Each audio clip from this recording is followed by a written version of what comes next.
گھر میں ہر طرف رونق تھی، شادی کی تیاریاں عروج پر تھیں، لیکن میرے سینے کے اندر جو طوفان برپا تھا اس سے کوئی بھی واقف نہیں تھا۔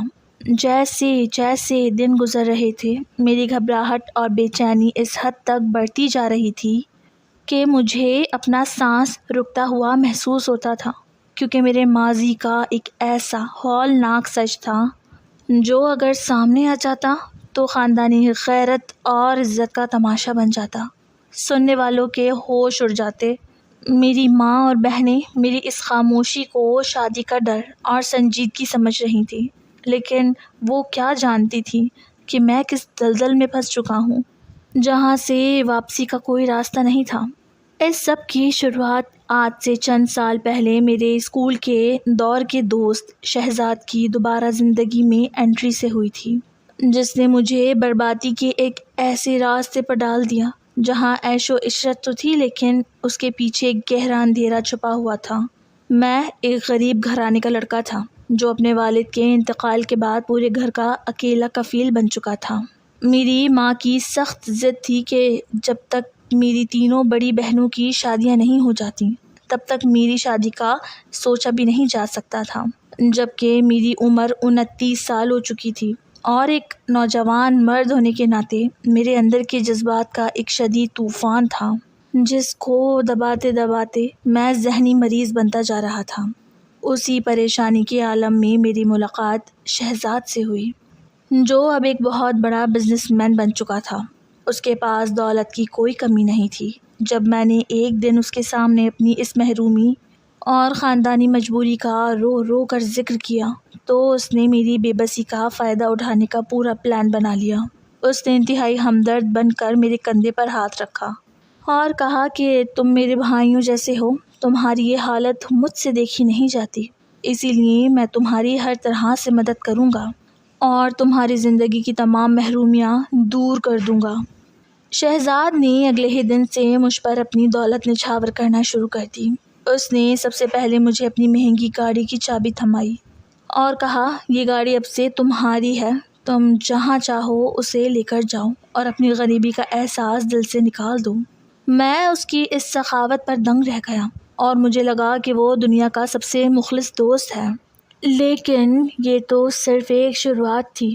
اس نے مجھے شہر کے سب سے مہنگے مالز میں لے جا کر برانڈڈ کپڑے دلائے اور میرے ہاتھ میں ایک انتہائی قیمتی موبائل فون اور لاکھوں روپے مالیت کی گھڑی پہنا دی۔ میں جو کل تک ایک ایک پیسے کے لیے محتاج تھا اب ایک دم امیروں جیسی زندگی گزارنے لگا تھا۔ شہزاد نے مجھے اپنے شاندار بنگلے کی ایک چابی بھی دے دی اور کہا کہ جب بھی تمہارا دل گھر سے گھبرائے یا تمہیں سکون کی ضرورت ہو تو تم بلا جھجک میرے اس بنگلے میں آ کر رہ سکتے ہو۔ یہاں تمہیں کوئی روکنے ٹوکنے والا نہیں ہوگا اور نہ ہی کوئی تم سے سوال جواب کرے گا۔ میں اس کی ان مہربانیوں کے نیچے اس حد تک دب گیا کہ میرے اندر کی سوچنے سمجھنے کی صلاحیت ہی ختم ہو گئی اور میں اس کے ہر اشارے پر ناچنے کے لیے تیار ہو گیا۔ ایک شام شہزاد مجھے اپنے اسی بنگلے کے ایک خاص کمرے میں لے گیا جہاں اس نے قیمتی شراب اور کھانے کا انتظام کر رکھا تھا۔ وہاں اس نے میرے سامنے وہ گھناؤنی شرط رکھی جس نے میری روح کانپا دی۔ اس نے کہا کہ میں تمہیں یہ سب عیش و عشرت اور اپنی زندگی کے سب سے قیمتی چیز یعنی اپنی بیوی نائلہ کو استعمال کرنے کی اجازت دوں گا، کیونکہ نائلہ ایک انتہائی خوبصورت عورت ہے، لیکن شرط یہ ہے کہ جب تمہاری بہنوں کی شادیاں ہو جائیں گی اور تمہاری اپنی شادی ہوگی تو تمہاری دلہن کے ساتھ پہلی رات گزارنے کا حق میرا ہوگا۔ میں یہ شرط سن کر پہلے تو خوفزدہ ہو گیا، لیکن شہزاد نے مجھے دلاسا دیا اور کہنے لگا کہ تم نائلہ کے ساتھ جب چاہو وقت گزارو، کیونکہ نائلہ کو اس بات کا کبھی پتہ نہیں چلے گا، کیونکہ میں اسے ایک ایسا خاص نشہ کروا کے تمہارے آگے پیش کروں گا کہ اسے صبح کچھ یاد ہی نہیں رہے گا۔ وہ سمجھے گی کہ وہ رات اس نے میرے ساتھ گزاری ہے، اسی لیے تمہیں کسی بات کی فکر کرنے کی ضرورت نہیں ہے، تمہارا راز ہمیشہ راز ہی رہے گا۔ بس تمہیں اپنی ہونے والی دلہن کی پہلی رات مجھے تحفے میں دینی ہوگی۔ میرے اندر کے شیطان نے میرے ضمیر کو پوری طرح سلا دیا تھا اور جذبات کی شدت نے میری عقل پر پردہ ڈال دیا تھا۔ میں نے اس کی وہ ہولناک شرط مان لی اور اسی رات سے یہ گھنونا کھیل شروع ہو گیا۔ شہزاد اپنی بیوی نائلہ کو جوس یا کھانے میں کوئی تیز نشہ آور دوا ملا کر دیتا، جس کے بعد وہ پوری طرح مدہوش ہو جاتی اور اسے اپنے ارد گرد کے ماحول کی کوئی خبر نہیں ہوتی تھی۔ شہزاد خود اس کمرے کا دروازہ کھول کر مجھے اندر بھیج دیتا اور باہر سے نگرانی کرتا تھا۔ نائلہ نشے کی حالت میں بالکل بے سدھ ہوتی تھی اور وہ بڑی خوشی اور نیم بے ہوشی کے عالم میں ہر بات مانتی تھی، کیونکہ اسے لگتا تھا کہ اس کا شوہر شہزاد اس کے ساتھ موجود ہے۔ اسے اس بات کا گمان تک نہیں تھا کہ اس کے شوہر نے اس کی عزت کا سودا اپنے دوست کے ساتھ کر دیا ہے۔ میں رات بھر اس کی اس حالت کا فائدہ اٹھاتا اور صبح ہونے سے پہلے وہاں سے نکل جاتا، جبکہ نائلہ جب صبح اٹھتی تو وہ عام دنوں کی طرح نارمل ہوتی، کیونکہ نشے کے اثر کی وجہ سے اس کے ذہن سے رات کی تمام باتیں مٹ چکی ہوتی تھیں۔ وہ مجھے شہزاد کا دوست سمجھ کر ہمیشہ عزت دیتی اور مسکرا کر بات کرتی تھی، جسے دیکھ کر مجھے کبھی کبھی اپنے آپ سے گھن آتی، لیکن گناہ کی لذت مجھے بار بار اس بنگلے کی طرف کھینچ لاتی تھی۔ شہزاد مجھے ہر ہفتے نئے تحائف دیتا، کبھی مہنگے پرفیومز تو کبھی لاکھوں روپے کی نقد رقم، تاکہ میں اس کے احسانات کے بوجھ تلے ہمیشہ دبا رہوں اور کبھی اس معاہدے سے پیچھے ہٹنے کا سوچ بھی نہ سکوں۔ وہ اکثر نشے کی حالت میں نائلہ کو میرے سامنے لاتا اور ہنس کر کہتا کہ دیکھو میں کتنا بڑا دل والا شوہر ہوں جو اپنی اتنی خوبصورت بیوی تمہارے حوالے کر رہا ہوں۔ نائلہ جو ایک معصوم اور گھریلو خاتون تھی، وہ شاید شہزاد کی ان چالوں سے بالکل بے خبر تھی۔ جب شہزاد اسے کوئی بھی چیز پینے کو دیتا وہ بغیر کسی شک کے اسے پی لیتی اور چند ہی منٹوں میں اس کے اعصاب شل ہو جاتے۔ وہ اس دنیا سے بے خبر ہو جاتی تھی۔ میں نے 2 سال تک اس معصوم عورت کی زندگی کے ساتھ کھلواڑ کیا اور شہزاد کی گاڑی، بنگلے اور دولت کا بھرپور فائدہ اٹھایا۔ میرے پاس اب ہر وہ چیز تھی جس کا میں نے کبھی خواب دیکھا تھا، لیکن اس سب کے بدلے میں نے اپنی ہونے والی بیوی کا سودا کر دیا تھا، جس کا خوف اب میرے دل میں بیٹھتا جا رہا تھا۔ وقت تیزی سے گزر رہا تھا اور گناہ کی یہ دلدل گہری ہوتی جا رہی تھی۔ شہزاد کا رویہ میرے ساتھ اور زیادہ حاکمانہ ہوتا جا رہا تھا۔ وہ اب مجھے ایک دوست نہیں بلکہ اپنا غلام سمجھنے لگا تھا، کیونکہ وہ جانتا تھا کہ اس نے مجھے ایک ایسی کمزوری میں جکڑ لیا ہے جہاں سے میں کبھی تڑپ کر بھی باہر نہیں نکل سکتا۔ نائلہ کے معصوم چہرے کو جب بھی میں دن کی روشنی میں دیکھتا تو میرا ضمیر مجھے جھنجھوڑتا، مگر میرے پاس اس دلدل سے نکلنے کا کوئی راستہ نہیں تھا۔ ان 2 سالوں کے دوران میں نے اپنی بہنوں کے لیے دن رات کوششیں کی اور شہزاد کی دی ہوئی رقم اور اس کے اثر و رسوخ کی وجہ سے میری دونوں بڑی بہنوں کے بہت اچھے گھرانوں میں رشتے طے پا گئے اور ان کی شادیاں انتہائی دھوم دھام سے ہو گئیں۔ گھر میں خوشیوں کا ماحول تھا۔ ماں ہر وقت خدا کا شکر ادا کرتی تھی کہ ان کے سر سے 2 بڑی ذمہ داریاں اتر گئیں۔ ان کے کچھ ہی عرصے بعد میری تیسری اور سب سے چھوٹی بہن کا رشتہ بھی ایک شریف خاندان میں ہو گیا۔ وہ بھی اپنے گھر کی ہو گئی۔ جب گھر کی تمام بہنیں رخصت ہو گئیں تو میری ماں نے ایک دن مجھے اپنے پاس بٹھایا اور روتے ہوئے کہنے لگی کہ بیٹا، اب میری زندگی کا بس ایک ہی ارمان باقی ہے کہ میں اپنی آنکھیں بند ہونے سے پہلے تمہارا صحرا دیکھ لوں۔ میں نے تمہارے لیے ایک بہت ہی نیک، باحیا اور خوبصورت لڑکی کا رشتہ پسند کیا ہے۔ پورے خاندان میں اس کی تعریفیں ہوتی ہیں اور میں چاہتی ہوں کہ اگلے ہی مہینے تمہاری شادی کر دی جائے۔ ماں کی بات سنتے ہی میرے پیروں تلے سے زمین نکل گئی۔ میرے سر پر جیسے بجلی آ گری، کیونکہ مجھے اچانک وہ خوفناک معاہدہ یاد آ گیا تھا جو میں نے شہزاد کے ساتھ کیا کہ میری شادی کی پہلی رات کا حق اس کا ہوگا۔ اس نئی معصوم لڑکی کی پاکیزگی کا سوچ کر ہی میرا پورا جسم کانپنے لگا کہ میں ایک ایسی نیک لڑکی کو اپنی زندگی میں لانے جا رہا ہوں جس کی عزت کا سودا میں پہلے ہی کر چکا ہوں۔ میں نے ماں سے کہا کہ مجھے ابھی شادی نہیں کرنی، مجھے کچھ وقت چاہیے، لیکن ماں نے اپنی بیماری اور عمر کا واسطہ دے کر مجھے مجبور کر دیا۔ خاندان کے بڑوں نے مل کر شادی کی تاریخ اگلے مہینے کی 15 تاریخ پکی کر دی۔ اب میرے پاس پیچھے ہٹنے کا کوئی راستہ نہیں تھا اور شہزاد کا وہ شیطانی چہرہ ہر وقت میری آنکھوں کے سامنے گھومنے لگا تھا، جو اب اپنا حق مانگنے کے لیے تیار بیٹھا تھا۔ میں نے شہزاد سے ملنے اور اس گھنونے معاہدے کو کینسل کرنے کے لیے اسے فون کیا تو اس نے مجھے اسی بنگلے پر بلایا جہاں ہم پچھلے 2 سال سے یہ کھیل کھیل رہے تھے۔ میں جب وہاں پہنچا تو شہزاد کے چہرے پر وہی زہریلی مسکراہٹ تھی۔ میں نے اس کے سامنے ہاتھ جوڑے اور روتے ہوئے کہا کہ شہزاد، خدا کے لیے مجھے معاف کر دو۔ میں نے تمہاری بیوی کے ساتھ جو کچھ بھی کیا وہ میری زندگی کی سب سے بڑی غلطی تھی۔ میں توبہ کرنا چاہتا ہوں۔ تم مجھ سے اپنی گاڑی واپس لے لو، یہ بنگلہ، یہ موبائل، یہ گھڑیاں، سب کچھ واپس لے لو۔ جتنے پیسے میں نے تمہارے استعمال کیے ہیں میں زندگی بھر مزدوری کر کے تمہارا ایک ایک پیسہ چکا دوں گا، لیکن میری ہونے والی بیوی کو بخش دو۔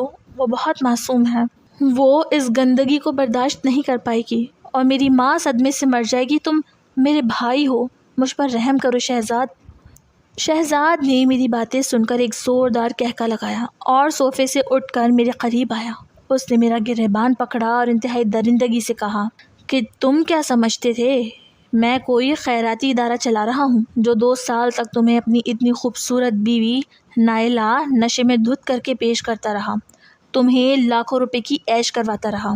میں نے یہ سب اس ایک رات کے لیے کیا تھا جس کا معاہدہ تم نے خود اپنے ہاتھوں سے لکھ کر مجھے دیا تھا۔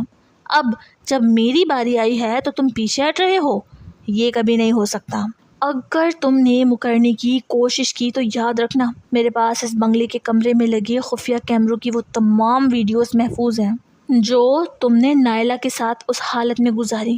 اگر یہ ویڈیوز تمہاری ماں اور تمہارے سسرال والوں تک پہنچ گئی تو تم کہیں منہ دکھانے کے قابل نہیں رہو گے، اور تمہاری بہنوں کے سسرال والے جو اتنے غیرت مند بنتے ہیں وہ تمہاری بہنوں کو بھی طلاق دلا کر گھر واپس بھیج دیں گے۔ اسی لیے شرافت سے اپنی زبان پر قائم رہو اور شادی کی پہلی رات چابی میرے حوالے کر دینا۔ شہزاد کی یہ بلیک میلنگ سن کر میرے ہوش اڑ گئے اور مجھے اندازہ ہوا کہ میں کتنے بڑے اور خطرناک جال میں پھنس چکا ہوں جہاں سے نکلنے کا مطلب میری پوری فیملی کی تباہی تھا۔ میں روتا ہوا اس بنگلے سے باہر آیا اور اپنی گاڑی میں بیٹھ کر گھنٹوں چیختا رہا کہ میں نے اپنے وقتی جذبات کی خاطر اپنی پوری زندگی اور اپنے ہونے والی شریک حیات کی عزت کو داؤ پر لگا دیا تھا۔ اب شادی کے دن قریب آتے جا رہے تھے، گھر میں مہندی کے گیت گائے جا رہے تھے، رشتہ دار کپڑے اور مٹھائیاں لے کر آ رہے تھے، لیکن میرے لیے ہر دن ایک نئی قیامت لے کر آ رہا تھا۔ میں اپنی ہونے والی دلہن کی تصویر دیکھتا تو میری روح فنا ہو جاتی کہ اس معصوم لڑکی کا کیا قصور ہے جس کی زندگی میں صرف میری اس ایک غلطی کی وجہ سے برباد کرنے جا رہا ہوں۔ میں ہر رات بستر پر لیٹ کر روتا اور خدا سے معافی مانگتا، لیکن مجھے اپنی توبہ بھی قبول ہوتی ہوئی محسوس نہیں ہو رہی تھی، کیونکہ میں اس گناہ کے دلدل میں اس حد تک پھنس چکا تھا جہاں اب میرے اپنے ہاتھوں میں میری عزت کا جنازہ نکلنے والا تھا اور میں چاہ کر بھی کچھ نہیں کر پا رہا تھا۔ شادی کا کارڈ چھپ کر آ گیا تھا اور اس پر میرا اور میری دلہن کا نام لکھا تھا، جسے دیکھ کر مجھے اپنی موت یاد آ جاتی تھی۔ مجھے ہر لمحہ یہی لگتا کہ جیسے میں آہستہ آہستہ ایک ایسی آگ کی طرف بڑھ رہا ہوں جو نہ صرف مجھے بلکہ میرے پورے خاندان کو جلا کر راکھ کر دے گی۔ اس آگ سے بچنے کا کوئی راستہ اب میرے پاس باقی نہیں رہا تھا۔ اب یہاں سے کہانی میں وہ خوفناک موڑ آیا جب شادی سے ٹھیک 2 دن پہلے گھر میں مہندی اور مائیوں کی تمام تر تیاریاں اپنے آخری مراحل میں تھیں۔ رشتہ داروں کی چہل پہل عروج پر تھی اور گھر کا ہر کونا مٹھائیوں اور رنگ برنگی روشنیوں سے سجا ہوا تھا کہ اچانک ایک تپتی ہوئی دوپہر میرے گھر کے باہر ایک بہت بڑی اور چمکتی ہوئی کالی گاڑی آ کر رکی۔ اس گاڑی کا زوردار ہارن سن کر جب میں دل میں ایک عجیب سے خوف کے ساتھ باہر نکلا تو میری حیرت اور گھبراہٹ کی کوئی انتہا نہ رہی، کیونکہ اس گاڑی کا دروازہ کھلا اور اس میں سے میرا وہی جانی دشمن اور دوست شہزاد اور اس کے ساتھ اس کی معصوم بیوی نائلہ نیچے اترے۔ شہزاد کے دونوں ہاتھوں میں شہر کے سب سے مہنگی دکانوں کے بڑے بڑے گفٹ باکس اور تحائف کے ڈبے تھے، جبکہ نائلہ نے بھی ایک انتہائی خوبصورت اور قیمتی سوٹ کیس سنبھالا ہوا تھا۔ شہزاد نے مجھے دیکھتے ہی حسب روایت اپنے چہرے پر وہی مصنوعی چمک سجائی اور زوردار کہکا لگاتے ہوئے بلند آواز میں کہا کہ سرپرائز میرے بھائی، میں نے سوچا کہ میرے سب سے پیارے یار کی شادی ہو اور میں اتنے بڑے موقع پر اپنے بھائی کے گھر مبارکباد دینے نہ ہوں، یہ بھلا کیسے ممکن ہو سکتا ہے؟ نائلہ بھی نفاست سے مسکراتی ہوئی میرے قریب آئی اور انتہائی مخلصانہ انداز میں کہنے لگی کہ باسط بھائی، آپ کو شادی کی بہت بہت مبارک ہو۔ شہزاد تو مٹھائی کا سنتے ہی بضد ہو گیا تھا کہ ہم آج ہی باسط کے گھر جائیں گے اور وہاں جا کر سب گھر والوں سے ملیں گے۔ میری ماں اور گھر کی تمام خواتین جب گاڑی کی آواز اور مہمانوں کو دیکھ کر صحن میں آئیں اور انہوں نے اتنے بڑے امیر بزنس مین کو ہمارے اس چھوٹے غریب خانے پر دیکھا تو ان کی خوشی کا کوئی ٹھکانہ نہ رہا۔ انہوں نے شہزاد اور نائلہ کا بہت ہی گرم جوشی اور عزت کے ساتھ استقبال کیا۔ میری بوڑھی ماں نے تو آگے بڑھ کر شہزاد کے سر پر پیار سے ہاتھ پھیرا اور اسے ڈھیروں دعائیں دیتے ہوئے کہا کہ میرا باسط تو دن رات تمہاری ہی تعریفیں کرتا رہتا ہے کہ شہزاد کتنا سخی اور کتنا اچھا دوست ہے، اور آج تم نے اتنے بڑے انسان ہو کر ہمارے اس چھوٹے سے گھر میں قدم رکھا ہے تو ہماری عزت 4 گنا بڑھا دی ہے۔ شہزاد نے فوراً میری ماں کے پیر چھوئے اور عاجزی کا ایسا ہولناک ناٹک رچایا کہ کوئی اس کی نیت پر شک بھی نہیں کر سکتا تھا۔ اس نے انتہائی دھیمی اور لجاجت بھری آواز میں کہا کہ امی جان، آپ باسط کو میرا دوست کیوں کہتی ہیں؟ یہ تو میرا سگا بھائی ہے اور اس کی خوشی میری اپنی خوشی ہے، اور یہ جو تحائف میں لایا ہوں یہ تو بس ایک ادنا سا نذرانہ ہے میری ہونے والی بھابھی کے لیے۔ گھر کے تمام لوگ شہزاد اور نائلہ کو بڑے احترام کے ساتھ ڈرائنگ روم میں لے گئے اور ان کے لیے بہترین چائے اور مٹھائیوں کا انتظام کرنے لگے۔ نائلہ بہت گھریلو اور معصوم عورت تھی۔ وہ میری ماں اور بہنوں کی محبت دیکھ کر فوراً ان میں گھل مل گئی۔ کچھ ہی دیر بعد میری بہنیں اسے اندرونی کمرے میں لے گئیں تاکہ وہ شادی کا جوڑا زویا کے لیے آئے ہوئے کپڑے اور باقی تیاریاں اسے دکھا سکیں، جبکہ ڈرائنگ روم میں اب میں اور شہزاد اکیلے رہ گئے تھے۔ شہزاد نے چائے کا کپ میز پر رکھا۔ اچانک اس کے چہرے سے وہ شریفانہ مسکراہٹ غائب ہو گئی۔ اس نے اپنی گہری اور مکار آنکھوں سے مجھے دیکھا اور کہنے لگا کہ یار باسط، چائے تو بہت بہترین ہے، لیکن اب ذرا مجھے وہ خاص کمرہ تو دکھاؤ جہاں تم نے اپنی نئی زندگی کی شروعات کرنی ہے۔ میں نے اپنے دل میں اٹھتے ہوئے غصے اور شدید خوف کو بڑی مشکل سے چہرے کے پیچھے چھپایا اور کانپتے ہوئے قدموں سے اسے اپنے کمرے کی طرف لے گیا۔ جیسے ہی ہم دونوں اس کمرے کے اندر داخل ہوئے اور میں نے پیچھے مڑ کر کمرے کا دروازہ اندر سے بند کیا تو شہزاد کا وہ چہرہ جو باہر دنیا کو دکھانے کے لیے تھا یکدم بدل گیا۔ اس کی آنکھوں میں وہی درندگی اور شیطانیت کھل کر سامنے آ گئی۔ اس نے پورے کمرے کا ایک چکر لگایا، دیواروں پر لگی تصاویر کو دیکھا اور پھر سیدھا میرے بستر کے پاس جا کر کھڑا ہو گیا۔ اس نے بستر کے گدے پر زور سے ہاتھ مارا اور انتہائی بے شرمی سے کہنے لگا کہ یار باسط، بستر ذرا اچھا اور قیمتی رکھنا، کیونکہ تمہیں تو پتہ ہے نا کہ مجھے سخت بستر پر نیند نہیں آتی اور مجھے ہمیشہ نرم و ملائم بستر پہ ہی مزہ آتا ہے۔ چونکہ یہ تمہاری شادی کی پہلی رات ہے، اس لیے اس بستر کا آرام دہ اور شاہانہ ہونا بہت ضروری ہے۔ میں یہ گھناؤنی بات سن کر اندر سے بالکل مر گیا۔ میرا جی چاہا کہ میں وہیں دیوار کے ساتھ لٹکا ہوا کوئی بھاری سامان اٹھا کر اس کے سر پر مار دوں، لیکن میں اپنی ان ویڈیوز کی وجہ سے بے بس تھا جو اس کے پاس محفوظ تھیں۔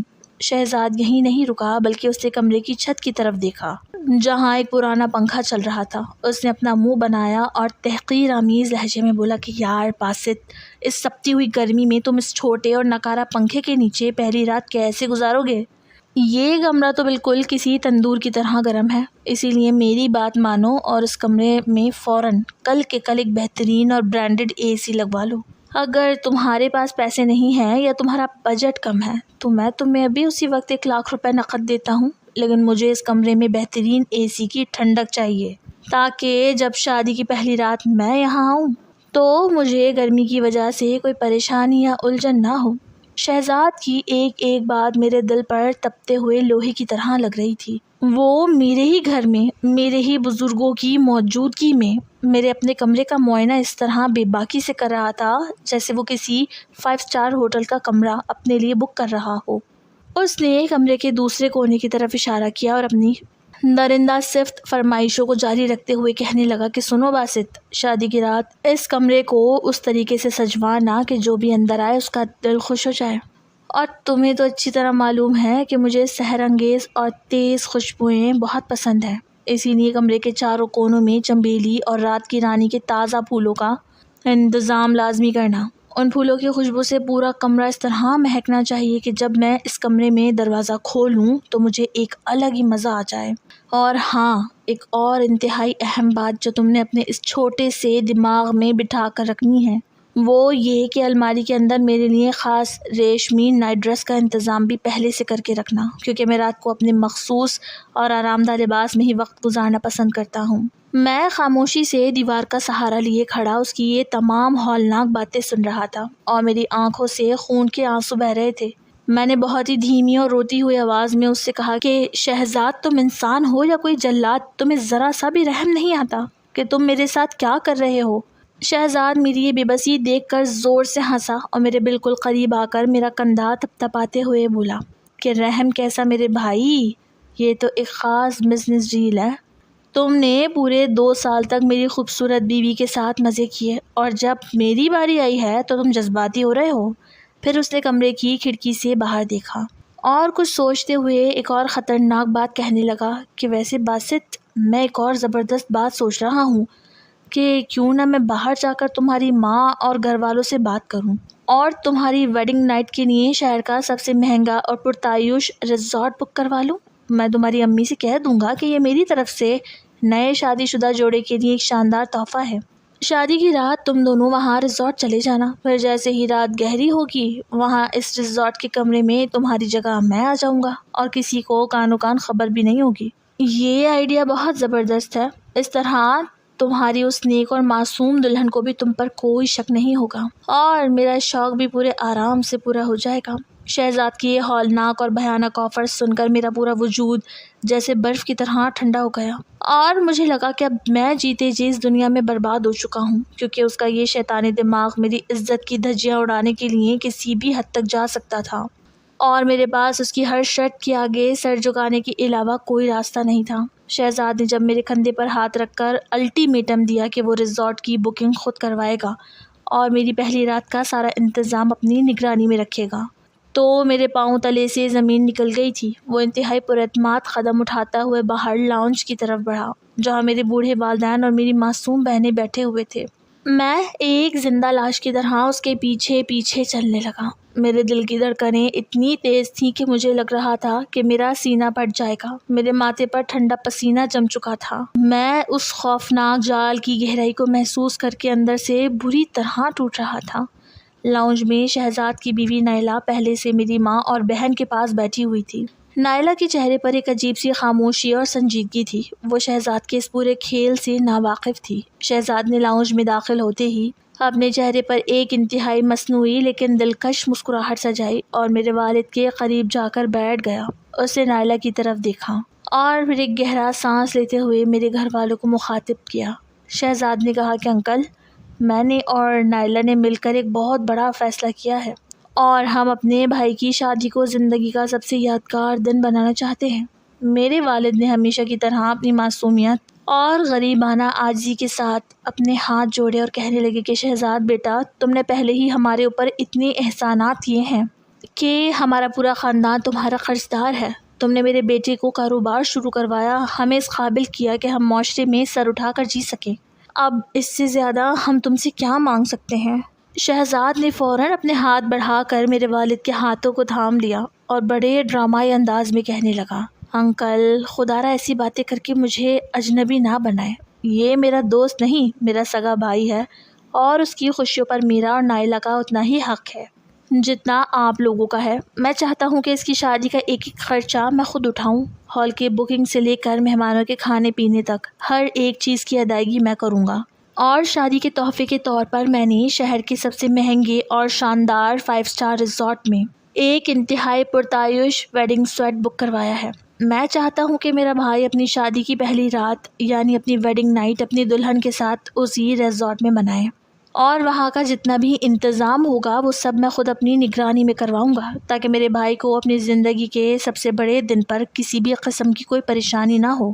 شہزاد کی یہ بات سنتے ہی میری ماں اور میری بہن کے چہرے خوشی سے چمک اٹھے۔ میری ماں نے نائلہ کی طرف دیکھ کر کہا کہ بیٹا، تم لوگوں کا دل کتنا بڑا ہے، ہم غریب لوگ بھلا اتنے بڑے ریزورٹ کا خواب بھی کیسے دیکھ سکتے تھے؟ تم دونوں میاں بیوی نے ہمارے بچے کی زندگی بنا دی۔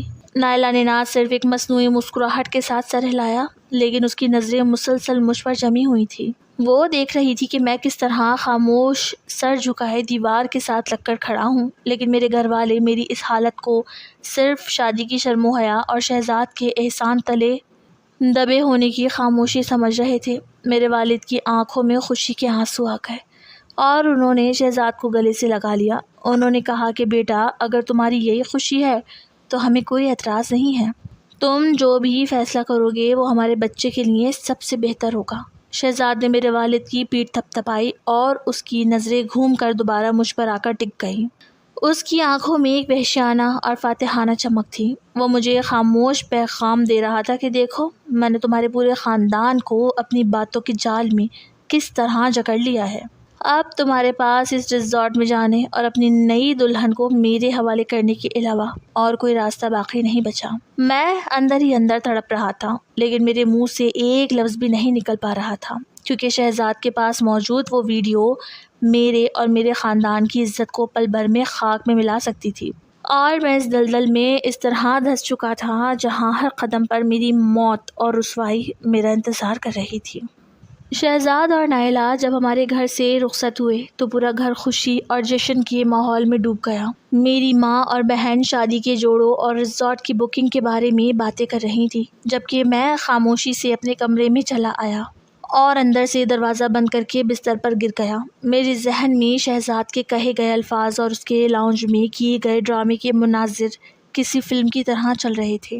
میں سوچ رہا تھا کہ کوئی انسان اتنا شاطر اور بے رحم کیسے ہو سکتا ہے جو اپنے ہی دوست کی زندگی کو اس حد تک تماشا بنا دے۔ اس نے پہلے مجھے اپنی خوبصورت بیوی نائلہ کے ذریعے جال میں پھنسایا، مجھے پیسوں کا لالچ دیا، میرے گھر کی غربت کا فائدہ اٹھایا، اور جب میں نائلہ کے حسن اور شہزاد کی دولت کے نشے میں اندھا ہو کر ایک ایسی غلطی کر بیٹھا جس کی کوئی معافی نہیں تھی، تو اس نے اس رات کی ویڈیو بنا کر مجھے ہمیشہ کے لیے اپنا غلام بنا لیا۔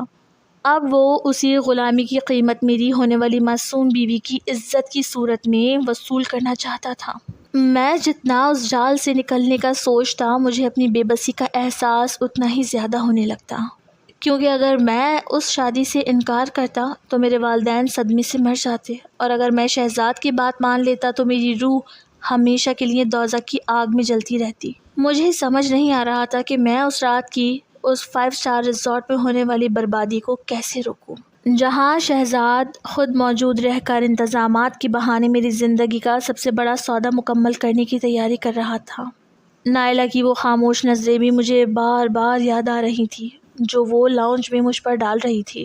کیا نائلہ اس کھیل میں شہزاد کے ساتھ برابر کی شریک تھی، یا وہ بھی کسی مجبوری کا شکار تھی؟ یہ سوال میرے ذہن کو مسلسل جھنجھوڑ رہا تھا، لیکن فی الحال میرے سامنے سب سے بڑی حقیقت یہ تھی کہ شہزاد نے میرے گھر والوں کے سامنے ریزورٹ کا کارڈ رکھ کر میری تقدیر پر اپنے نام کی مہر لگا دی تھی، اور میں بے بسی کی اس انتہا پر تھا جہاں انسان صرف اپنے ہی جنازے کو اپنے کندھوں پر اٹھائے پھرتا ہے۔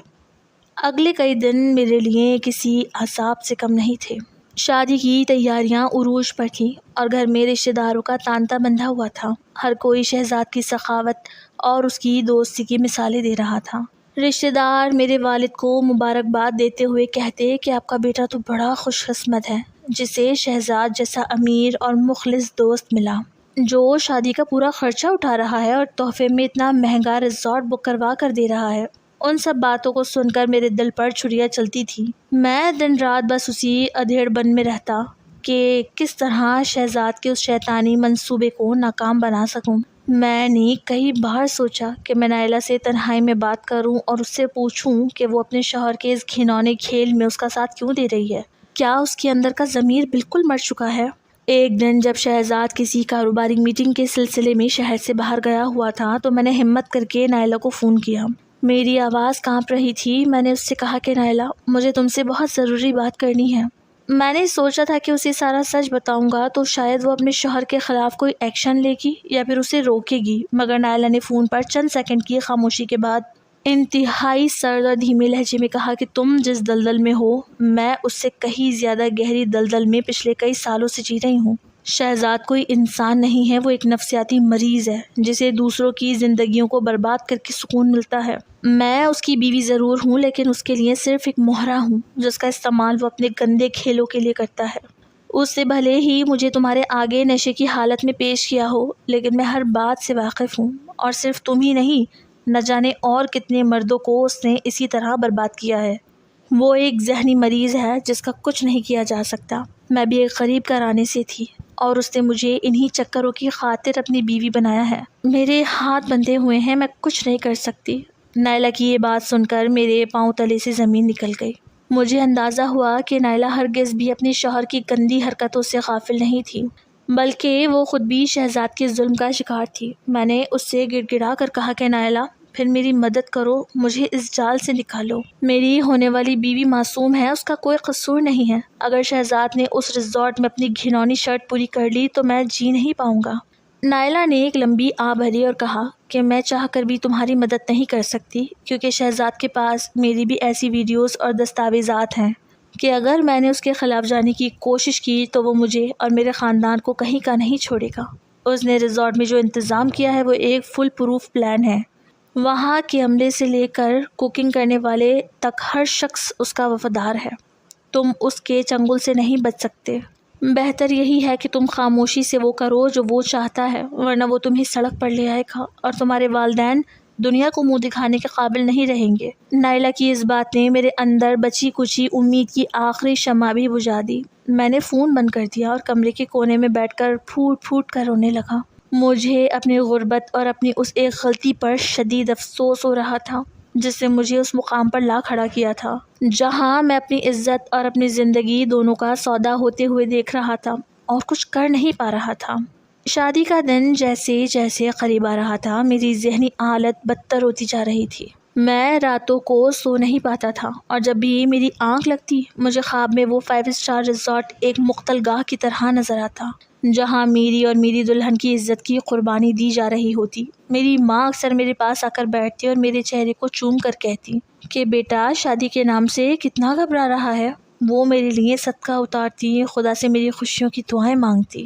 ان معصوم دعاؤں کو سن کر میرا دم گھٹنے لگتا تھا۔ میں سوچتا تھا کہ اگر میری ماں کو معلوم ہو جائے کہ ان کا بیٹا کس قدر غلیظ اور ہولناک سودے کا حصہ بن چکا ہے تو شاید ان کا دل فوراً بند ہو جائے۔ شہزاد روزانہ مجھے فون کرتا اور شادی کے انتظامات کی اپڈیٹ دیتا۔ وہ جان بوجھ کر مجھے جتاتا کہ اس نے ریزورٹ کے اس مخصوص سویٹ کو کتنی خوبصورتی سے سجایا ہے جہاں میری ویڈنگ نائٹ ہونی تھی۔ وہ مجھے بار بار یہ یاد دلا رہا تھا کہ ریزورٹ کا وہ پورا علاقہ اس رات اس کے کنٹرول میں ہوگا۔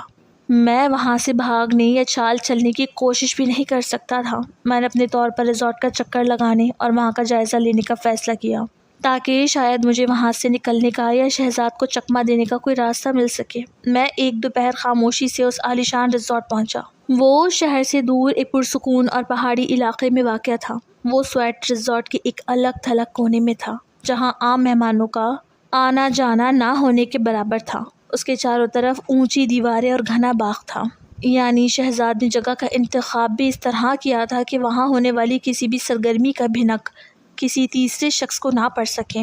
میں وہاں کھڑا اس عمارت کو دیکھ رہا تھا اور مجھے یوں لگ رہا تھا جیسے کوئی ریزورٹ نہیں بلکہ میری زندگی کا وہ پنجرہ ہے جس کا دروازہ اب ہمیشہ کے لیے بند ہونے والا ہے۔ میں وہاں سے انتہائی مایوسی اور نا امیدی کی حالت میں واپس لوٹ آیا، کیونکہ مجھے یقین ہو گیا تھا کہ شہزاد نے مجھے ہر طرف سے گھیر لیا ہے اور اب معاوضے کے سوا کوئی چیز مجھے اس تباہی سے نہیں بچا سکتی۔ بالآخر شادی کا وہ دن بھی آ گیا جس کا پورے گھر کو شدت سے انتظار تھا۔ مجھے دولہے کا لباس پہنایا گیا، میرے سر پر صحرا سجایا گیا، لیکن اس صحرے کے پیچھے چھپا ہوا میرا چہرہ کسی مرنے والے انسان جیسا زرد تھا۔ بارات روانہ ہوئی اور ہم لڑکی والوں کے گھر پہنچے۔ وہاں بھی شہزاد ہی ہر طرف چھایا ہوا تھا۔ وہ مہمانوں کا استقبال کر رہا تھا، لڑکی والوں کو مہنگے تحائف دے رہا تھا اور سب کی زبان پر اسی کا نام تھا۔ لوگ کہہ رہے تھے کہ ایسا دوست تو قسمت والوں کو ملتا ہے جو اپنی جیب سے اتنی بڑی شادی کروا رہا ہے۔ نکاح کا وقت آیا تو قاضی صاحب نے جب مجھ سے اجازت مانگی تو میرے حلق میں تھوک خشک ہو چکا تھا۔ میں نے نائلہ کی طرف دیکھا جو دور کھڑی مسکرا رہی تھی، اور پھر میری نظر شہزاد پر پڑی جو صوفے پر بیٹھا بڑی فخر سے میری طرف دیکھ رہا تھا۔ اس نے اپنے ہاتھ سے جیب کی طرف اشارہ کیا جہاں اس کا موبائل تھا جس میں میری بربادی کی ویڈیو موجود تھی۔ میں نے ایک گہرا سانس لیا اور انتہائی لرزتی ہوئی آواز میں کہا کہ مجھے قبول ہے۔ نکاح کی اس ایک جملے نے مجھے ایک ایسی معصوم لڑکی کا مجرم بنا دیا جو اپنے روشن مستقبل کے خواب لے کر میرے ساتھ جڑ رہی تھی۔ اس سے معلوم ہی نہیں تھا کہ اس کا شوہر اسے کس جہنم میں دھکیلنے جا رہا ہے۔ رخصتی کے وقت جب میری دلہن کا ہاتھ میرے ہاتھ میں دیا گیا تو مجھے محسوس ہوا کہ میرے ہاتھ برف کی طرح ٹھنڈے ہیں۔ وہ شرماتی ہوئی میرے ساتھ گاڑی میں آ کر بیٹھ گئی۔ گاڑی کا رخ اسی 5 اسٹار ریزورٹ کی طرف تھا جہاں ہماری زندگی کی پہلی رات کا کھیل شہزاد نے پہلے سے ترتیب دے رکھا تھا۔ گاڑی جیسے جیسے ریزورٹ کے قریب پہنچ رہی تھی، میرا سسپنس اور میرا خوف اپنی انتہا کو چھو رہا تھا۔ مجھے لگ رہا تھا کہ اب کھیل کا آخری اور سب سے ہولناک حصہ شروع ہونے والا ہے اور میں اس بند گلی میں پہنچ چکا ہوں جہاں سے واپسی کا کوئی راستہ نہیں ہے۔ ریزورٹ کے عالی شان گیٹ پر جب ہماری گاڑی رکی تو وہاں کا پورا ماحول لائٹ سے جگمگا رہا تھا۔ شہزاد اور نائلہ ہماری گاڑی سے پہلے ہی وہاں پہنچ چکے تھے کیونکہ شہزاد نے سب کو بتایا تھا کہ وہ وہاں کوکنگ اور باقی تمام انتظامات کو آخری شکل دینے کے لیے جلدی جا رہا ہے۔ جیسے ہی میں گاڑی سے اترا، شہزاد نے آگے بڑھ کر بڑے پرتپاک انداز میں میرا استقبال کیا۔ اس نے ریزورٹ کے عملے کو اشارہ کیا جو ہمارا سامان اٹھا کر اسی مخصوص سویٹ کی طرف لے جانے لگا جو اس نے بک کروایا تھا۔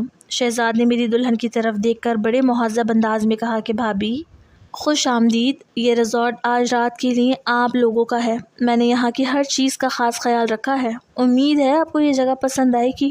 میری دلہن نے گھونگھٹ کے پیچھے سے دھیمی آواز میں شکریہ کہا اور ہم عملے کے پیچھے پیچھے اس سویٹ کی طرف بڑھنے لگے۔ نائلہ ہمارے ساتھ ہی چل رہی تھی لیکن اس کی خاموشی اور اس کی نظروں کا اضطراب مجھے صاف بتا رہا تھا کہ اب وہ وقت قریب آ چکا ہے جس کا خوف مجھے پچھلے کئی دنوں سے سونے نہیں دے رہا تھا۔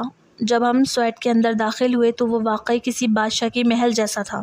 ہر طرف پھولوں کی خوشبو پھیلی ہوئی تھی اور بستر کو انتہائی خوبصورتی سے سجایا گیا تھا، لیکن میرے لیے وہ کمرہ کسی ٹارچر سیل سے کم نہیں تھا۔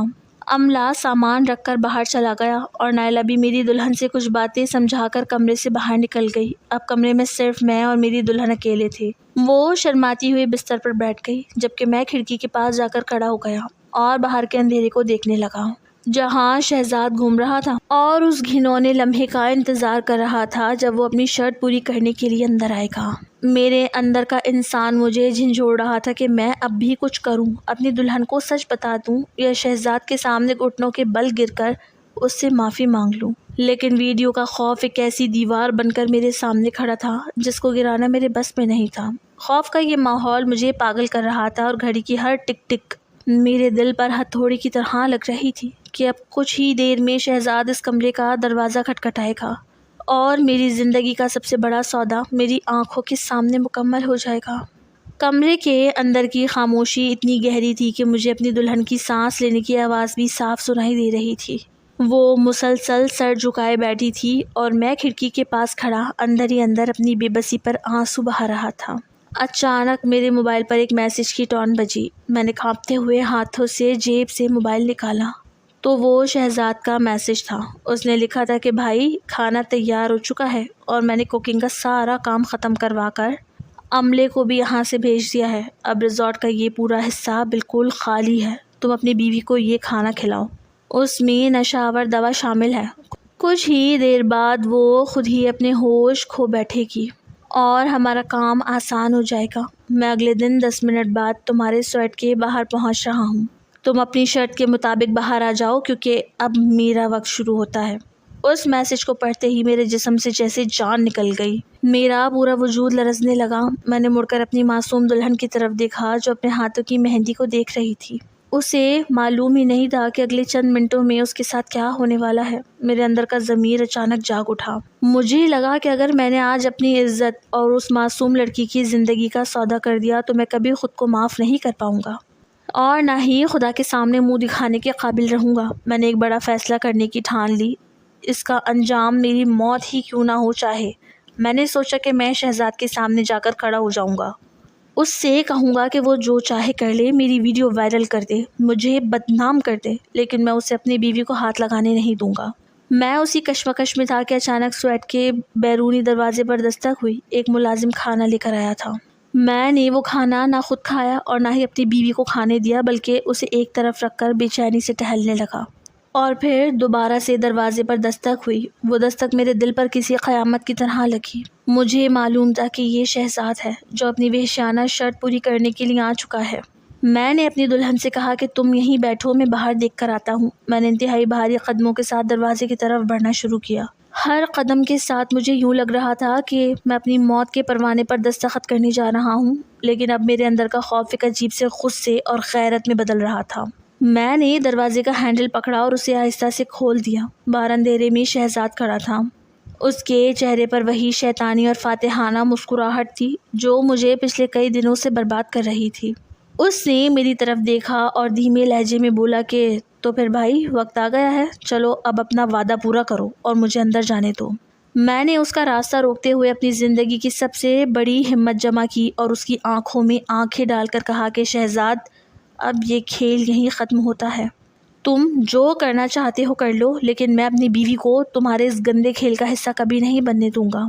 شہزاد نے جب میری یہ بات سنی تو اس کے چہرے کی وہ شیطانی مسکراہٹ ایک دم غائب ہو گئی اور اس کی آنکھوں میں خوفناک غصہ ابھر آیا۔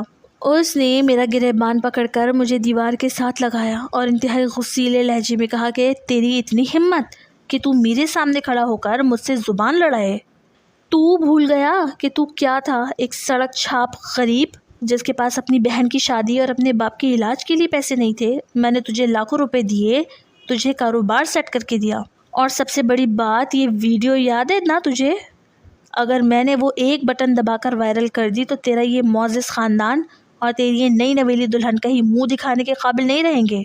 تو سڑک پر آ جائے گا اور تیرے بوڑھے باپ کا دل یہ صدمہ برداشت نہیں کر پائے گا۔ شہزاد کی یہ دھمکی میرے دل پر خنجر کی طرح اتری۔ مجھے اپنے والد کا چہرہ یاد آیا جو شہزاد کو دعائیں دے رہے تھے۔ مجھے اپنی ماں کی وہ معصوم آنکھیں یاد آئیں جو میری خوشیوں کے لیے صدقہ اتار رہی تھی۔ میں ایک بار پھر اسی گہرے خوف کی دلدل میں گرنے لگا جہاں میری غیرت اور میرے خاندان کی عزت کے درمیان ایک بہت بڑی جنگ چل رہی تھی۔ شہزاد نے مجھے ہٹایا اور دروازے کی طرف بڑھنے لگا، لیکن میں نے پھر اس کا ہاتھ تھام لیا اور روتے ہوئے اس کے پاؤں میں گر گیا۔ میں نے کہا کہ شہزاد، خدا کے لیے مجھ پر رحم کرو، میں تمہارا ایک ایک پیسہ لوٹا دوں گا، میں زندگی بھر تمہارا غلام بن کر کام کروں گا، لیکن میری عزت پر ہاتھ مت ڈالو۔ نائلہ کے ساتھ جو ہوا وہ میری زندگی کی سب سے بڑی غلطی تھی جس پر میں روز مرتا ہوں، لیکن اس معصوم لڑکی کو بخش دو، اس کا کوئی قصور نہیں ہے شہزاد۔ اس نے ایک زوردار جھٹکے سے اپنا پاؤں پیچھے کھینچا اور مجھ پر تھوکتے ہوئے بولا کہ رحم کا لفظ میری ڈکشنری میں نہیں ہے۔ میں نے نائلہ کو تیرے پاس اسی لیے نہیں بھیجا تھا کہ میں تجھ پر مہربان تھا، وہ سب میرا ایک پلان تھا تاکہ میں تجھے اس مقام پر لا سکوں جہاں تو میری ہر بات ماننے پر مجبور ہو جائے۔ اب اگر تو نے ایک لفظ بھی اور بولا تو میں اب بھی اسی وقت وہ ویڈیو تیرے سسرال والوں کو بھیج دوں گا۔ شہزاد نے اپنی جیب سے موبائل نکالا اور اس کا لاک کھول کر اس ویڈیو پر اپنی انگلی رکھ دی۔ وہ مجھے آخری بار بلیک میل کر رہا تھا اور یہ گھڑی میرے لیے زندگی اور موت کا فیصلہ بن چکی تھی۔ میں زمین پر بیٹھا اپنی بے بسی پر تڑپ رہا تھا اور شہزاد فاتحانہ انداز میں سویٹ کے اندر داخل ہونے کے لیے اپنا اگلا قدم بڑھا رہا تھا۔ اسی لمحے جب شہزاد کا ہاتھ سویٹ کے ہینڈل پر تھا اور میں زمین پر گرا ہوا اپنی آخری سانسوں کی طرح تڑپ رہا تھا، اندھیرے میں سے ایک اور سایہ نمودار ہوا۔ وہ نائلہ تھی۔ نائلہ کے ہاتھ میں ایک چھوٹا سا وائس ریکارڈر تھا اور اس کے چہرے پر وہ خوف اور وہ بے بسی نہیں تھی جو اس نے میرے گھر دکھائی تھی، بلکہ اس کی آنکھوں میں شہزاد کے لیے ایک شدید نفرت اور انتقام کی آگ چل رہی تھی۔ نائلہ نے آگے بڑھ کر شہزاد کا ہاتھ جھٹکا اور انتہائی مضبوط آواز میں کہا کہ شہزاد، اب یہ کھیل واقعی ختم ہو چکا ہے، کیونکہ تم جو ویڈیو دکھا کر اسے پچھلے کئی مہینوں سے بلیک میل کر رہے تھے، وہ ویڈیو اور اس کے ساتھ تمہارے تمام گندے کھیلوں کا اعتراف کی یہ آڈیو اب میرے پاس محفوظ ہے، اور میں نے یہ سب پولیس اور تمہارے بزنس پارٹنرز کو سینڈ کرنے کا پورا انتظام کر لیا ہے۔ شہزاد نائلہ کو وہاں دیکھ کر اور اس کی یہ بات سن کر چکرا گیا۔ اس نے غصے سے کہا کہ نائلہ، تمہاری یہ ہمت، تم میرے خلاف جاؤ گی، تم بھول گئی کہ تمہارا کیا انجام ہوگا۔ نائلہ نے ایک تلخ مسکراہٹ کے ساتھ کہا کہ میں پچھلے 5 سال سے تمہارے اس جہنم میں جی رہی ہوں اور میں روز مرتی تھی، لیکن میں نے دیکھا کہ تم ایک اور معصوم لڑکی کی زندگی کو اسی طرح برباد کرنے جا رہے ہو، تو میرے اندر کی عورت جاگ اٹھی۔ میں نے تمہارے موبائل کا ڈیٹا پہلے ہی کاپی کر لیا تھا اور اس ریزورٹ میں جو تم کوکنگ اور انتظامات کے بہانے یہاں کے عملے کو ہٹا کر یہ گھنونا کام کرنے والے تھے، اس کی ساری پلاننگ کی ریکارڈنگ میں نے کر لی ہے۔ اب اگر تم نے اس لڑکے کو یا اس کی بیوی کو چھونے کی بھی کوشش کی تو تمہاری پوری زندگی جیل کی سلاخوں کے پیچھے گزرے گی۔ نائلہ کی اس اچانک انٹری اور اس کے اس ماسٹر پلان نے پورے منظر کو ایک دم بدل کر رکھ دیا۔ شہزاد کا چہرہ جو اب تک فتح کی چمک سے روشن تھا، ایک دم خوف اور بزدلی سے سرد پڑ گیا۔ اس کے ہاتھ سے موبائل چھوٹ کر زمین پر گر گیا۔ وہ نائلہ کی طرف دیکھنے لگا، جیسے اسے یقین نہ آ رہا ہو کہ اس کی اپنی کٹ پتلی بیوی نے اس کے خلاف اتنی بڑی چال چلتی ہے۔ میں نے نائلہ کی طرف دیکھا اور میری آنکھوں سے تشکر کے آنسو بہنے لگے۔ مجھے یوں لگا جیسے خدا نے اندھیرے کے آخری کونے میں میرے لیے نجات کا ایک راستہ کھول دیا ہو۔ شہزاد نے اپنے گرتے ہوئے وجود کو سنبھالنے کی کوشش کی، لیکن وہ جانتا تھا کہ نائلہ نے اسے ہر طرف سے جکڑ لیا ہے اور اب اس کا یہ گندا کھیل ہمیشہ کے لیے چوپٹ ہو چکا ہے۔ شہزاد نے جب دیکھا کہ اب اس کے بچنے کا کوئی راستہ نہیں ہے اور نائلہ نے اسے واقعی چاروں خانوں چت کر دیا ہے، تو اس کا وہ سارا غرور اور تکبر خاک میں مل گیا۔ وہ زمین پر گرے ہوئے اپنے موبائل کو اٹھانے کے لیے جھکا، لیکن میں نے تیزی سے آگے بڑھ کر اس کا موبائل اپنے قبضے میں لے لیا۔ میں نے اس موبائل کو دیکھا جس میں میری بربادی کا سامان تھا، اور میں نے بغیر کسی تاخیر کے اس ویڈیو کو ہمیشہ کے لیے ڈیلیٹ کر دیا اور نائلہ کی مدد سے اس کے پاس موجود تمام بیک اپ فائلز کو بھی ضائع کروا دیا۔ شہزاد وہاں کھڑا غصے سے پھنکار رہا تھا، کیونکہ اب اس کے ہاتھ میں کچھ نہیں تھا، کیونکہ وہ خود بہت کمزور تھا اور سارے ملازموں کو اس سے پہلے ہی بھیج دیا تھا۔ یہاں اب اس کا کوئی وفادار نہیں تھا جو اسے بچا سکتا۔ نائلہ نے پسٹل اس پر تان لی۔ اس نے نائلہ کی طرف دیکھا اور انتہائی گڑ گڑاتی ہوئی آواز میں کہا، نائلہ، خدا کے لیے ایسا مت کرو، میرا سب کچھ برباد ہو جائے گا۔ نائلہ نے اس کی طرف دیکھے بغیر مجھ سے کہا کہ تم جاؤ اپنی بیوی کے پاس اور اپنی زندگی کی نئی شروعات کرو۔ شہزاد کا حساب اب میں خود کروں گی۔ اس ریزورٹ سے اب یہ میرے ساتھ واپس جائے گا اور زندگی بھر کبھی تمہاری طرف رخ کرنے کی ہمت بھی نہیں کرے گا۔ میں نے نائلہ کا شکریہ ادا کرنے کے لیے اپنے ہاتھ جوڑے تو اس نے مسکرا کر سر ہلا دیا اور شہزاد کو بازو سے پکڑ کر گاڑی کی طرف لے جانے لگی۔ شہزاد ایک ہارے ہوئے جواری کی طرح سر جھکائے اس کے پیچھے چل رہا تھا۔ اس کا وہ عالی شان ریزورٹ، اس کے انتظامات، اس کا وہ سارا ڈرامہ جو اس نے میری بربادی کے لیے رچایا تھا، وہ سب اس کے اپنے ہی گلے کا پھندا بن چکا تھا۔ میں نے گہرا سانس لیا اور اپنے کمرے کی طرف مڑا جہاں میری دلہن میرا انتظار کر رہی تھی۔ اس نے وہ ساری چیخ و پکار سنی تھی، لیکن خوف کے مارے وہ کمرے سے باہر نہیں نکلی تھی۔ وہ مجھ سے پوچھنے لگی کہ یہ سب کیا تھا۔ مجھے سمجھ نہیں آیا کہ میں اسے سچ بتاؤں یا نہیں، اسی لیے میں نے جھوٹ کہہ دیا کہ میرے دوست نے نشہ کر لیا تھا اور اسی لیے ہنگامہ کر رہا تھا۔ اس کی بیوی اسے لے گئی ہے۔ میری بات سن کر میری بیوی مطمئن ہو گئی۔ اب میرے دل پر وہ خوفناک بوجھ نہیں تھا اور نہ ہی میرے ماتھے پر وہ ٹھنڈا پسینہ تھا۔ میں نے دروازہ بند کیا اور بستر پر بیٹھی اپنی بیوی کے قریب جا کر بیٹھ گیا۔ اس کی معصوم آنکھوں میں میرے لیے ڈھیروں سپنے اور محبت تھی۔ میں نے اس کا ہاتھ اپنے ہاتھوں میں لیا اور دل ہی دل میں خدا کا شکر ادا کیا جس نے مجھے اس خوفناک جنگل سے نکال دیا تھا اور نائلہ کی صورت میں مجھے ایک نیا حوصلہ دیا تھا۔ ہماری شادی کی پہلی رات واقعی اس ریزورٹ میں ہوئی تھی، لیکن شہزاد کے گندے کھیل کے تحت نہیں، بلکہ ایک پاکیزہ اور سچے رشتے کی شروعات کے طور پر، جہاں اب شہزاد کا کوئی نام و نشان نہیں تھا۔ ہم اپنی زندگی کے نئے سفر کا آغاز کرنے کے لیے بالکل آزاد تھے۔ میں اور میری بیوی جب اگلی صبح اپنے گھر پہنچے تو میرے والد اور میری ماں لاؤنج میں بیٹھے ہمارا ہی انتظار کر رہے تھے۔ ان کے چہروں پر وہی معصوم خوشی اور اطمینان تھا جو ہمیشہ سے ان کا اثاثہ رہا ہے۔ میری ماں نے آگے بڑھ کر میری دلہن کو گلے سے لگایا اور اس کی بلائیں لینے لگی۔ میرے والد نے میرے کندھے پر ہاتھ رکھا اور بڑے فخر سے کہا کہ دیکھو بیٹا، شہزاد نے تمہاری شادی کو کتنا یادگار بنا دیا۔ وہ صبح ہی نائلہ کے ساتھ یہاں آیا تھا اور کہہ رہا تھا کہ اسے کسی ضروری کام سے ملک سے باہر جانا پڑ رہا ہے، اسی لیے وہ تم سے الوداعی ملاقات نہیں کر سکا، لیکن اس نے تمہارے کاروبار کے لیے مزید کچھ دستاویزات اور فنڈ میرے پاس چھوڑے ہیں۔ میرے والد کی یہ بات سن کر میں نے ایک گہرا سانس لیا اور ان دستاویزات کو دیکھا جو میز پر رکھی تھیں۔ میں نے اپنے والد کا ہاتھ تھاما اور انتہائی سنجیدگی سے کہا کہ ابا جان، اب ہمیں شہزاد کے کسی پیسے یا کسی فنڈ کی ضرورت نہیں ہے۔ میں نے جو کاروبار شروع کیا ہے، میں اپنی محنت اور ایمانداری سے اسے چلاؤں گا اور ہم شہزاد کا ایک ایک پیسہ پائی پائی کر کے واپس لوٹا دیں گے، کیونکہ میں اب اپنے پیروں پر کھڑا ہونا چاہتا ہوں اور مجھے یقین ہے کہ خدا میری محنت میں برکت ڈالے گا۔ میرے والد نے میری آنکھوں میں وہ غیرت اور عزم دیکھا تو ان کا سر فخر سے بلند ہو گیا۔ انہوں نے کہا کہ اگر میرا بیٹا خود محنت کرنا چاہتا ہے تو مجھے اس سے بڑی خوشی اور کیا ہو سکتی ہے۔ ہم کسی کا احسان کیوں لیں؟ ہم اپنی حلال کی کمائی پر خوش رہیں گے۔ میری ماں اور دلہن بھی ہماری یہ گفتگو سن کر مسکرا دیں۔ مجھے یوں لگا جیسے میرے گھر کی فضا سے وہ تمام پراسرار اور گندے سائے ہمیشہ کے لیے چھٹ گئے ہیں جو شہزاد کی دولت کی وجہ سے یہاں منڈلا رہے تھے۔ میں نے اپنے موبائل کو دیکھا جس میں اب کوئی گندی ویڈیو یا بلیک میلنگ کا مواد نہیں تھا۔ میں بالکل آزاد تھا، ایک ایسا انسان جو اپنی غلطیوں سے سیکھ کر اب ایک سچا اور غیرت مند شوہر اور بیٹا بن چکا تھا۔ اور ہماری زندگی کا یہ نیا سفر اب کسی گندے کھیل کا محتاج نہیں تھا، بلکہ محنت، عزت اور سچی محبت کی بنیاد پر آگے بڑھنے کے لیے تیار تھا۔